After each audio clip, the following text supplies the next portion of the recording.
Now we return to today's guilty verdict in the Chicago police shooting trial. John Yang has our report. We, the jury, find the defendant, Jason Van Dyke, guilty. Jurors deliberated about 7.5 hours before convicting Jason Van Dyke of second-degree murder and 16 charges of aggravated battery, one count for each of the shots the former Chicago police officer fired into 17-year-old Laquan McDonald 4 years ago this month. Van Dyke sat stone-faced while the verdict was read. Guilty of aggravated battery with firearm, first shot. And a short time later was let out in handcuffs. Outside the courthouse on Chicago's South Side, there was jubilation. Jedediah Brown is a community activist.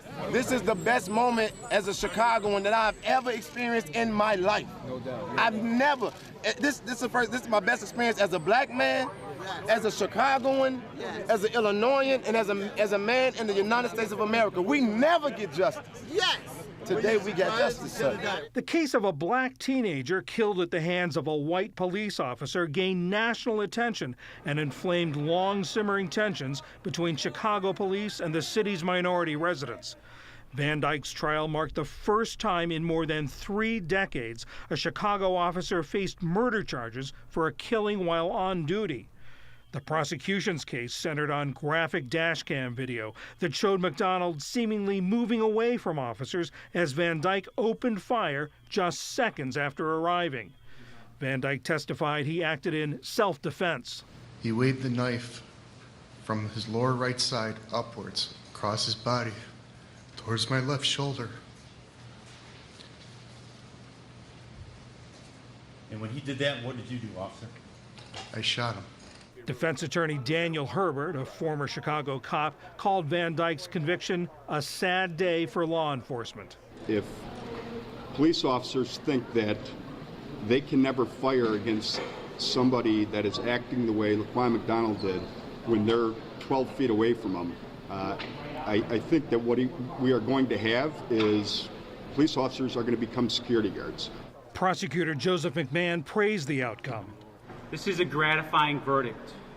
We are all pleased that we have been successful in our pursuit for justice for Laquan McDonald. Van Dyke could face decades behind bars when he is sentenced. For more on today's verdict and the reaction to it, we're joined by Brandis Friedman. She followed the trial for Chicago Tonight on PBS station WTTW. Brandis, thanks so much for joining us. What's the reaction? We've seen in that tape piece, we saw the scene outside the courthouse. I've seen pictures of marchers going through downtown Chicago. What's the reaction been?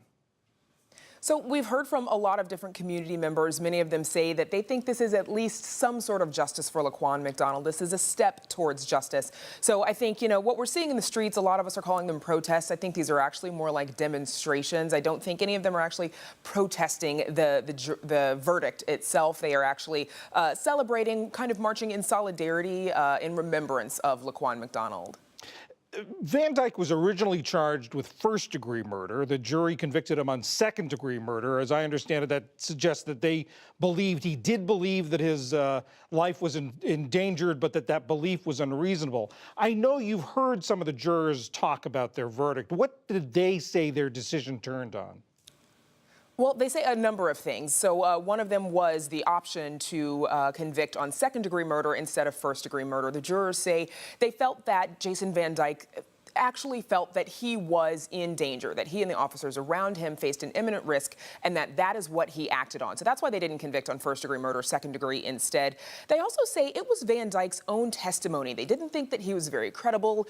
They say that he had a hard time recalling what happened the night of the incident, and that what he said, a lot of it didn't match what they saw in the video, specifically when Van Dyke, you just heard, testified that he saw Laquan McDonald, from his perspective, raise that knife in his direction. They say the video does not bear that out. And then there is the video. They say they watched it, obviously, many times in the courtroom, but they also watched it a lot in their own deliberations, and that had a good deal to do with it. They also felt that Van Dyke, being an officer of almost 20 years, that he should have been able to de-escalate the situation rather than opening fire.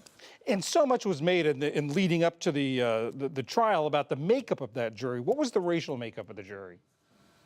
So the jury, a lot of people say that it was not very diverse. I can't recall exactly the breakdown, men and women, as well as racial diversity, but this case was made out to be a lot about race, and there was only one African-American juror, and we did hear from her this afternoon as well. But when we heard from those jurors, one of them said, you know, race came up very little in their deliberations. For them, this was not about race. In fact, one of them said, we were here for justice. A lot has happened, or this has had a big effect on the city of Chicago. A police commissioner lost his job. The prosecuting attorney for the county was voted out. Is there some sense that this is a turning point? I think a lot of people hope that this is a turning point, and like you said, a lot has happened since then. A lot of the protesters, and since this video has come out, a lot of them have also been asking for Mayor Rahm Emanuel's job, and he several weeks ago announced that he's not running, and that former police superintendent who lost his job at the time, he is one of the very many people who is running to replace him, so that will be another change. But the Police Accountability Task Force that was appointed shortly after the video was released, it was one of many in a succession, and so some people, I think, are also maybe a bit jaded in thinking that this is going to be a turning point. That turning point could have been when the video was released, because as you said, a lot has happened since then. The city has finally come to an agreement on a consent decree with the state's attorney general. So I think there is some hope, but obviously the city's history of distrust between the community and the police department, it's generations old, and so it's probably going to take a lot more than this verdict to implement lots of heavy change. Brandis Friedman of WTTW Chicago Tonight, thanks so much.